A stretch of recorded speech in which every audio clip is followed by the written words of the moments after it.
It all kicked off with the clink of overpriced champagne glasses and a toast that cut through the chatter like a knife. Danny Rivera, our CFO, lover of bubbly, and queen of theatrical leadership, raised her crystal flute with a smirk.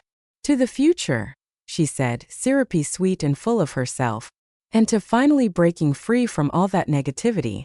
Without risk dragging us down, we can finally move fast." Laughter rippled through the room. Eager, empty. Somebody on the strategy team even let out a full-on cheer. I stared at the bubbles in my glass, rising like little ghosts, then knocked back the last warm, flat sip. It reminded me of the applause echoing around us, pointless and fading. I didn't say a word. Just set my glass down quietly, right next to the compliance memo I'd slipped into my purse 3 hours earlier. The one Danny never bothered to read. Oh, and if you're listening and this story's already got you gripping your seat or your sense of reality, do us a favor. Hit that subscribe button and drop a like. It really helps us keep these stories coming. Alright, let's get back into it. The whole thing was one of those fake fun quarterly morale boosters. Open bar, suspicious sushi that probably broke a few health codes, and a DJ spinning 90s tracks with way too much irony. They'd rented some trendy faux loft downtown. Exposed brick, Edison bulbs, and an uncomfortable number of mirrors. One of those places screaming, "We're a culture, not a company." The whole room smelled like ego and artisanal deodorant. Danny floated from group to group, flashing smiles and handing out compliments like candy. You'd never guess she nearly wrecked a major vendor deal 4 months ago, because she forgot to file a change order with legal. That disaster got pinned on process gaps. My department was the process. Apparently, that made us the problem. When I got moved out of risk and into advisory only, they didn't even have the decency to tell me directly. I found out in a Slack channel called #ProjectSearch. Some intern dropped a rocket launch gif with the caption, "No more breaks on this train." My name disappeared from the call list. My calendar cleared out like it was trying to erase me. I didn't fight it. That's what really confused people. No big exit. No HR drama. Just silence. And honestly, silence unnerves people more than shouting ever could. My office turned into a ghost town. Danny's new risk light model didn't even bother reassigning my work. The tracker I'd built over a decade, nights, audits, all of it just sat there. No one touched it. Except me. So when the party rolled around, I knew exactly what it was. It wasn't some celebration. It was a funeral. They were burying the part of the company that believed in structure, accountability, checks and balances. The kind that didn't treat vendor deals like caffeine-fueled guesses. And they were doing it with stale sushi and empty speeches from people who'd never read a single page of our insurance protocols. A guy with a tray of tuna tartare walked by and gave me a wink. "Hey Mara," he said, waving a tiny fork. "Guess we won't have to deal with you killing the vibe in meetings anymore, huh?" More laughter followed. I just nodded. Part of me wanted to ask if he'd even looked at the expiration dates on our third-party data handlers. But why spoil his night? I drifted over to the windows where the music wasn't so loud, pretended to take in the skyline. But what I was really staring at was my own reflection. Calm. Still. That kind of quiet that only shows up after you've made peace with not saving people who don't want saving. On the other side of the room, Danny held court like she was giving a TED Talk on Red Bull. She was going off about velocity metrics and innovation tiers. Somewhere nearby I heard someone say, "She's a beast." They meant it as praise. I almost laughed. Because here's what nobody caught on to. I never actually stopped doing my job. I just stopped announcing it. Every time someone skipped a signature, bypassed a review, or let an auto-renew policy ride because it was set it and forget it, I tracked it. Not in the official system. In mine. Offline. Untouchable. And while they clinked glasses and celebrated their so-called brilliance, I'd already flagged the clause. Just one. That's all it took. Just enough to start the clock. The timer was already running, they just hadn't noticed yet. This didn't begin at the party.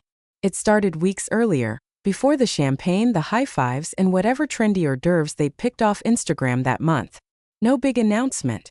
No company-wide meeting. Just a tiny change hidden inside a routine internal update. Risk sign-off was no longer a requirement for expansion projects. Not removed. Not phased out. Just delegated where applicable. In corporate speak, that's basically saying it's fine to pee in the pool, as long as you don't do it near the ladder. The update came straight out of Danny's office, probably ghostwritten by one of her smirking consultants who treat things like governance as a buzzkill at some corporate music festival. They love tossing around words like velocity, frictionless ops, and low-resistance implementation, which really just means we're rolling the dice and hoping no one asks questions until there's someone else to blame. By the next Monday, my schedule was a joke. Meetings vanished. Threads went quiet. A few kind souls forwarded summaries my way, usually with a just FYI in the subject line, like they were passing me scraps from a table I used to set. Then came the HR form. New title, Strategic Risk Advisor. No team. No vote. No seat at the compliance table. It wasn't a demotion, it was a quiet deletion. I didn't push back. Instead, I printed out the email and slipped it into the back of my personal compliance binder. One of those old leather ones I keep at home. The kind that doesn't just vanish into a cloud folder by accident. Because I knew what this was. You don't disable the brakes unless you're planning to crash. Or you're too dumb to recognize one coming. The next red flag came from Aisha, a junior project manager. She was new but sharp. Still believed in escalation protocols. She messaged me late one evening off hours, which meant she was probably nervous. Hey, quick question. Do we still have coverage on the search partner nodes? I can't find the 11B cert in the portal. I didn't reply right away. Instead, I pulled up my tracker. Policy 11B covered third-party data failover for accelerated partnerships. It was up for renewal that month. I'd already flagged it in red 2 weeks earlier. I forwarded her message to Danny's new operations lead, attached a brief note. Relevant to Surge Initiative. See attached. No response. But the email was marked as read. That was enough for me. 2 days later, Aisha followed up her own thread with a shrug emoji and a message that made my gut tighten. All good. Leadership says no worries. Everything's under control, smiley face. Under control. That's corporate code for drop it unless you want to be next. I didn't write her back. I didn't blow the whistle or sound any alarms. I just walked into my home office, pulled out my compliance map, and updated the tracker. Policy 11B. Renewal status. Unknown. Risk sign-off. Revoked. I logged the time, printed a fresh copy, and slid it behind the divider, right next to the breach logs from 2020. That same week, we nearly blew a $5 million contract because someone tried to rush procurement without double-checking our cyber liability thresholds. We dodged that bullet barely because I caught it just in time. But this time, I wasn't even looped in. I watched Project Surge gather speed from the sidelines. Interns were running onboarding calls. The vendor, a third-party cloud startup with a fidget spinner-looking logo, was barely SOC 2 compliant. Their roadmap slide deck had more clip art than legal language. But Danny was sold. They move fast, she said. And they don't bury us in paperwork. That was her favorite jab, paperwork. Like due diligence was dead weight. Not the reason we hadn't been sued into the Stone Age by Q2. They called it innovation. I called it malpractice with a sparkle filter. Every time I checked the dashboard, I saw more green lights. More boxes left unchecked. One line stopped me cold. Risk acknowledgement waived by CFO directive. I snapped a screenshot, printed it, added it to the binder. I didn't sound the alarm after that. Not to be petty, to be precise.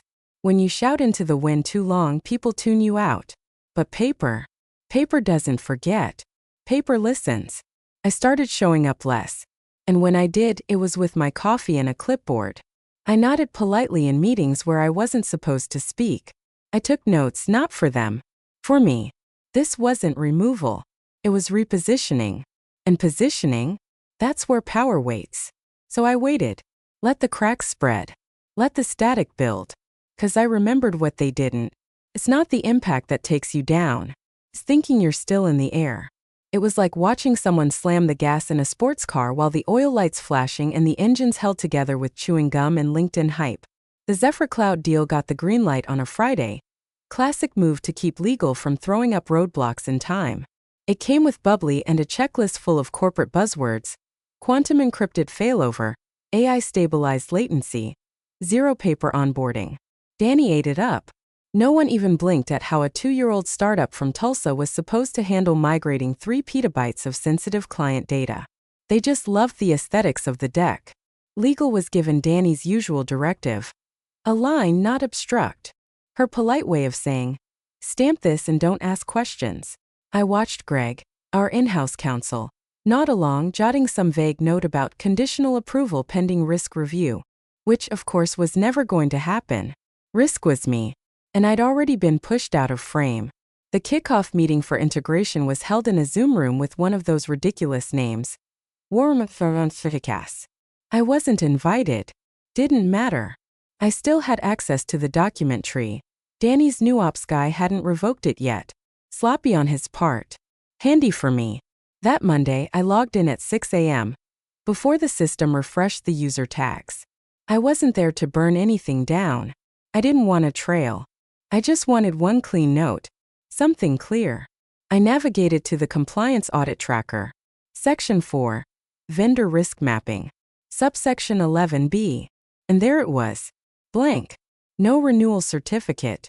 No countersignature. No confirmed coverage date. Just a faded flag reading pending review.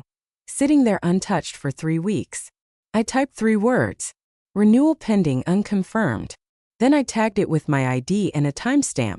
No ping. No warning. No flag. Nothing dramatic. Just a quiet blinking cell buried in some forgotten tab of a spreadsheet nobody ever bothered to check. Then I pulled myself out of the shared folders, every single one. Remove access? The prompt asked. Clicked yes.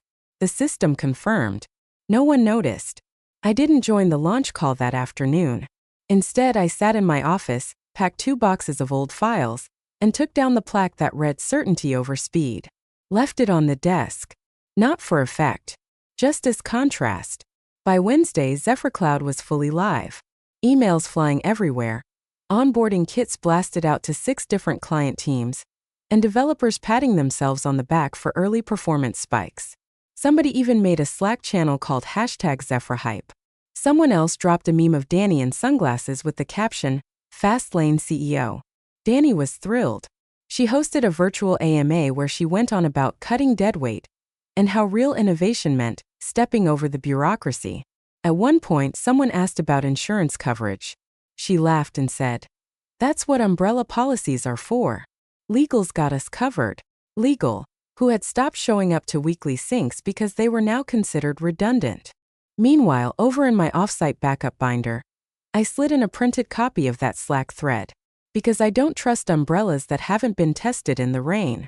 What they didn't realize was this.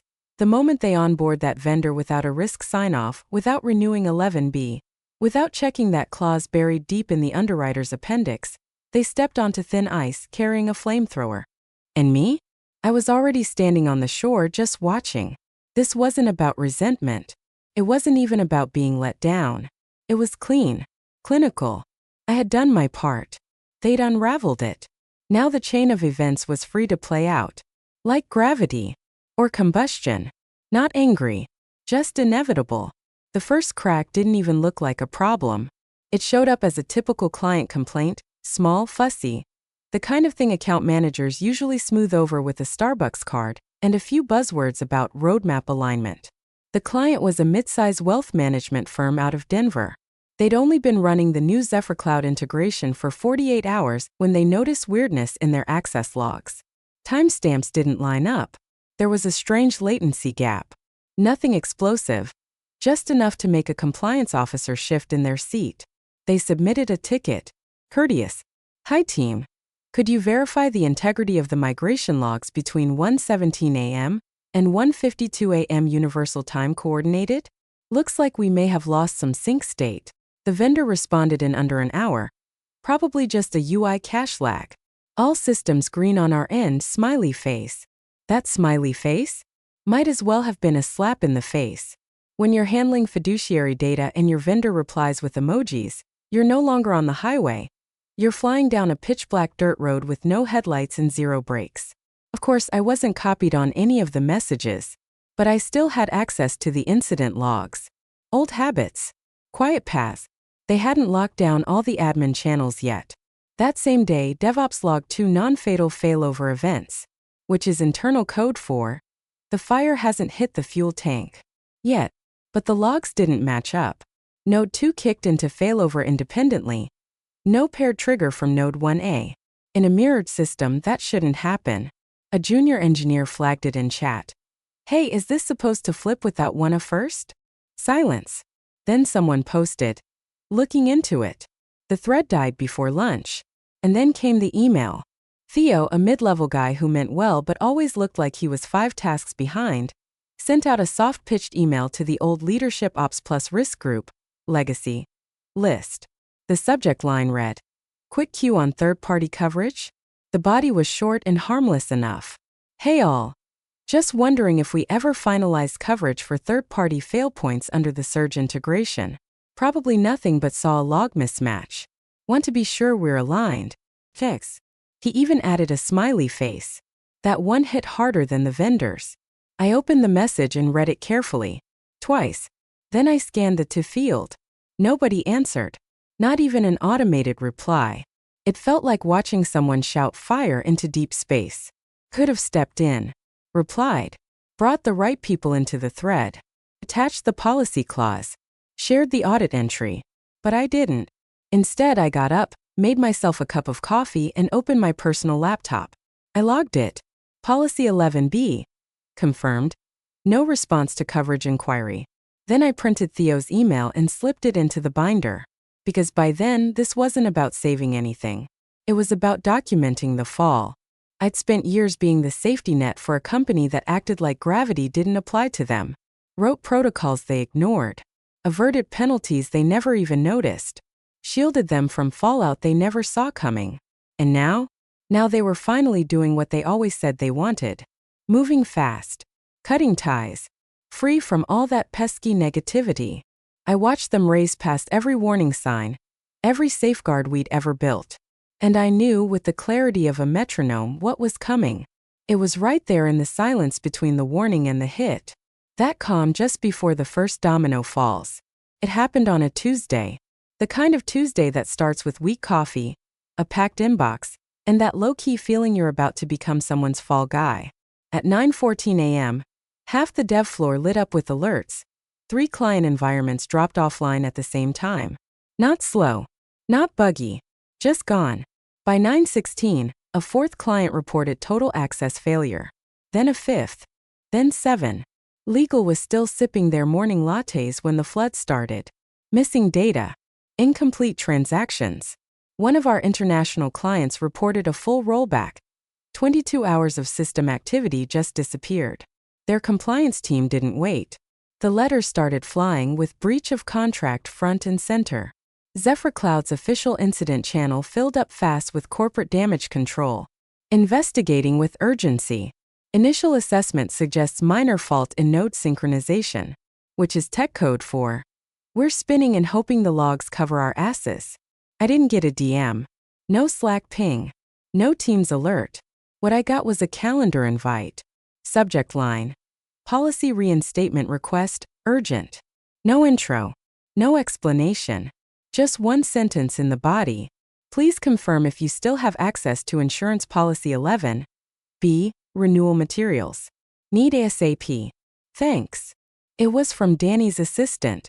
She probably thought she was just asking for some paperwork. Had no idea she was reaching for the last breath of a system that was already coding blue. I sat still for a moment. The house was quiet except for the hum of the air vent. My cat stretched out by the window. Somewhere outside, a leaf blower buzzed like nothing was wrong. I clicked accept. Then I opened my binder. Flipped past printed emails, Slack threads, flagged clauses, and dated entries. Policy 11B. Found it. In my handwriting. Renewal status, expired. As of October 12th. I pulled out the document and highlighted the lapse clause, the one written in dry, airtight legal language that made it clear.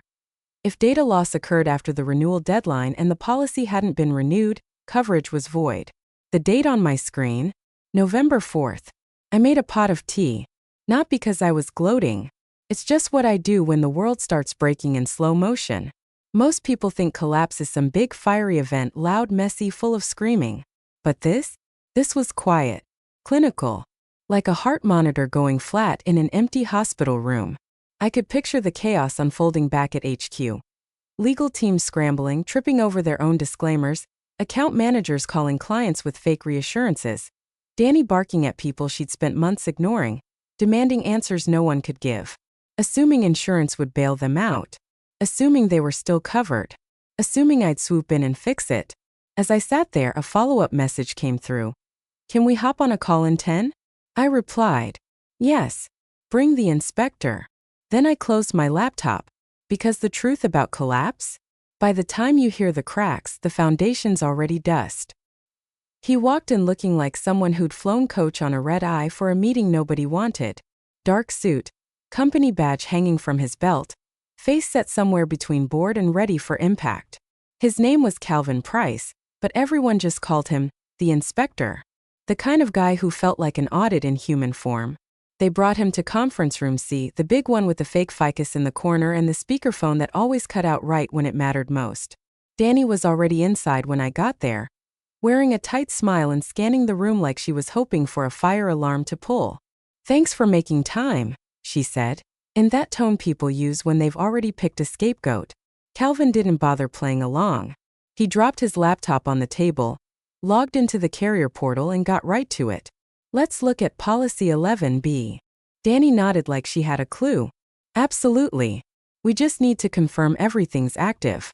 There might have been a delay during the reorg, but the intent was always." He cut her off. "Intent doesn't secure coverage. Signatures do." He tapped a few keys, pulled up the log and turned the screen toward us. There it was, plain as day. Status: expired. Last renewal: 10 of 12. Next due: 11/01. Renewal status: not submitted.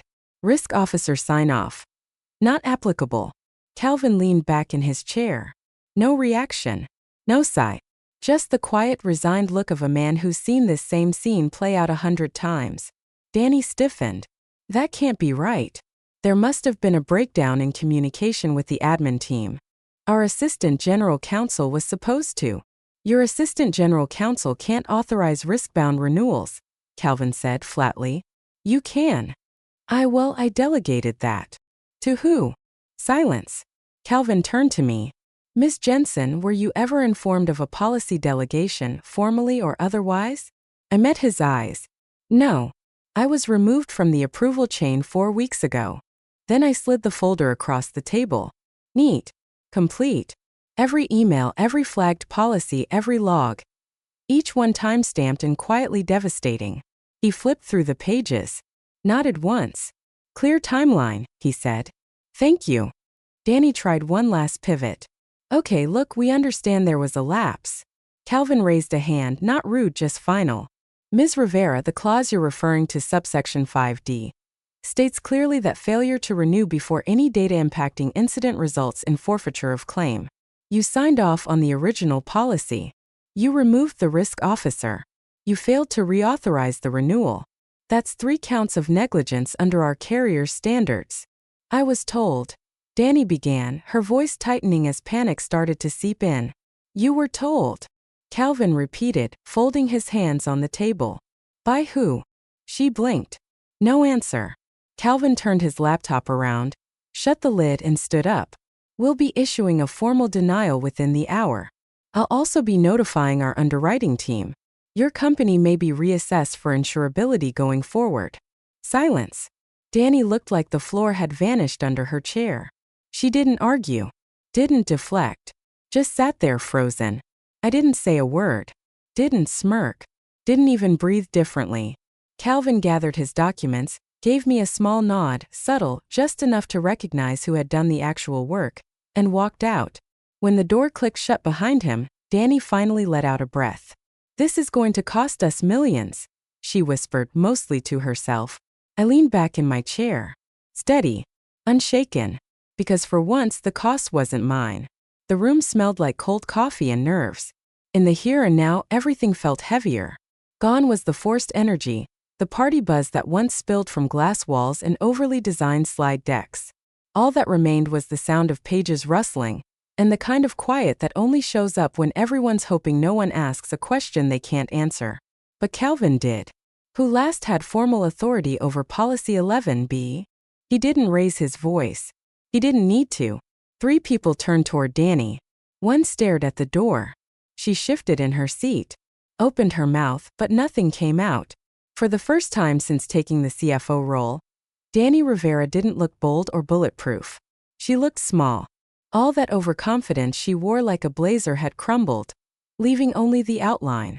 I believe that was transition to strategic oversight, she said, voice brittle like spun sugar about to snap. Calvin blinked, slow and deliberate. There is no record of a reassignment form. Then he turned to me. Miss Jensen, can you confirm? I nodded, opened my laptop and let the silence stretch. My desktop popped up, clean, quiet, organized. Just a custom spreadsheet I'd built myself years ago, because I never trusted systems built by people who treated compliance like clutter. I scrolled down column G until the line came into view. Policy 11B. Third-party data coverage. Status. Renewal pending. Risk sign-off. Revoked per memo dated October 2nd. Final note. Flagged for expiration on October 12th. No renewal request received. I rotated the screen so everyone could see it. Then from my bag I pulled out the folder, the same one I'd carried with me to the cocktail party. I slid it across the table. Smooth. Deliberate. The pages whispering against the wood. Inside were hard copies of everything. The emails, the calendar removals, the logs, and the audit trail showing how Danny unchecked my signatory access without assigning anyone new. Each item dated, labeled, and politely ignored. Danny didn't touch it. Her eyes scanned the cover page, froze on the timestamp beside my initials. The color drained from her face like a switch had been flipped. This wasn't escalated, she said, barely above a whisper. It was logged, I replied. Per protocol. And you didn't think to override? I wasn't authorized, I said. Per your restructure. No anger. No judgment. Just policy. Her policy. Calvin turned through the binder slowly, page by page, with the kind of focus you only see in people who've done this 100 times before, sifting through wreckage after the damage is done. He paused for a second at the Slack printout where legal had joked about paperwork purgatory. Then he closed the folder, straightened his tie and said simply, "Well, that's airtight." I didn't smile. Didn't feel vindicated. Because this wasn't a win. It was a receipt. Danny exhaled sharply and pressed both palms flat against the table. We need to figure out next steps. Calvin raised a hand. Not aggressive. Just firm. Next steps are between your board and your insurers. This meeting is concluded. He stood. I closed my laptop. The silence that followed wasn't awkward. It was acknowledgement. Not just of what had gone wrong, but of who had let it happen. I reached for the glass of water I'd poured at the beginning of the meeting. Still half full. Still untouched. I set it down carefully on the table. Not for drama. For punctuation. The denial came in at 8:07 a.m. on the dot. A single email, cold and clinical like a digital obituary. Subject. Final claim determination, Policy 11B. Just one sentence. No explanation. No sympathy. Due to non-renewal at the time of loss, coverage under Policy 11B is null. Legal went quiet first. Then Ops. Then Danny. By noon, the board issued an official notice. CFO Danielle Rivera was placed on administrative leave pending internal review, which is corporate speak for lawyers are circling. Don't touch your inbox. The same people who'd raised glasses to her vision now couldn't even meet her eyes in the hallway. The board convened a closed session the next morning. No brunch, no smiles, just black coffee, tight agendas, and the heavy quiet that follows disaster. The kind of silence that settles in when everyone remembers cheering during the freefall. I sat at the end of the table, hands folded, notepad closed. I wasn't there to speak. I was there to witness. The chairman cleared his throat and read straight from the script. We've completed a preliminary review of risk oversight concerning the failed policy renewal and resulting data loss incident. Ms. Jensen's audit trail has been deemed complete, consistent, and uninterrupted. Then he looked directly at me. We acknowledge a structural failure, not in documentation, but in executive priority. Risk cannot be treated as a checkpoint. It must be a strategic partner. No apology. I didn't need one. What followed wasn't dramatic. No applause. No applause was necessary. Just emotion. Passed unanimously. Effective immediately, I was reinstated. Not back into risk. That department was already being gutted and rebuilt from the ground up. My new title: Director of Strategic Integrity. No team. No red tape. Just one clean line of reporting directly to the board. I wouldn't report to ops. Not to finance. Not to any mid-level committee that could bury decisions in red tape. I wouldn't have to fire off warnings and hope someone eventually opened the attachment. Now they'd come to me. When the meeting wrapped up, I didn't linger. I shook hands, said thank you, then walked out through a hallway I'd known for years, but now it felt completely different. On my new desk, one floor up, glass doors, no cubicle walls, sat the binder, neatly placed next to a crisp new nameplate. Jensen Strategic Integrity. No flowers. No welcome balloons. Just a desk. And a view. And the one thing I'd never needed anyone's permission to carry? Proof. I sat down, opened the binder, and slid in one final page. A printed copy of the claim denial. Then I shut it. Placed it in the drawer. Locked it. No celebration. No revenge speech. No champagne corks. Just something solid. Permanence stamped in black ink. The conference room smells like fresh carpet and stale irony. It's orientation day. 6 new compliance hires, bright-eyed, fresh suits, resumed still crisp, are huddled around a PowerPoint titled Building Forward. Risk as Strategic Edge. There are boxed sandwiches on the side table, and HR's passing out company notebooks like they're prizes for showing up. Mounted on the far wall, newly installed in matte black lettering, is a framed quote. Fast is fine. Blind isn't. No author listed. Just impact. Nobody asks where it came from. Most assume it's pulled from a business bestseller or some leadership podcast. But I notice how their eyes stick to it just a second longer than everything else. Like something in the tone hints that it wasn't meant to inspire, but to warn. Down the hall, Calvin Price is wrapping up his final debrief. His laptop's closed, his jacket slung over his arm, and he's jotting something in his notebook. Probably the kind of line that ends up footnoted in an executive's termination file. I pass him by the elevators. He doesn't stop me. Just mutters under his breath as he closes the folder. This is what fast and blind costs. He doesn't look at me when he says it. He doesn't have to. I keep walking. No pause. No applause. Just forward motion. Because this wasn't a comeback. It wasn't a dramatic twist or a Hollywood redemption arc. It was just what happens when a system eats itself alive with ego and calls it innovation. The cheers that once followed Danny's toast? Gone. Replaced by silence and the occasional whisper. Did you check with strategic integrity yet? A few of the loudest voices have gone quiet. One director moved to a different department. Another pursued other opportunities. Danny's name? Hasn't been spoken in weeks. Now documents land in my inbox before I even ask. Slack threads come with disclaimers. I get tagged in policy threads not because it's protocol, because it's smart. It's not about popularity. It never was. It's about what they've finally learned. On my new desk, next to the dual monitors and the ergonomic chair I never requested, sits one thing that doesn't match the clean design or the board-approved aesthetic. A cheap cocktail glass. Slightly chipped. The same one from the party. It doesn't hold champagne anymore. It holds paper clips. A quiet reminder that the culture never really changed. Just who gets heard. And why. I don't smile when I see it. I don't need to. Because they used to celebrate fast.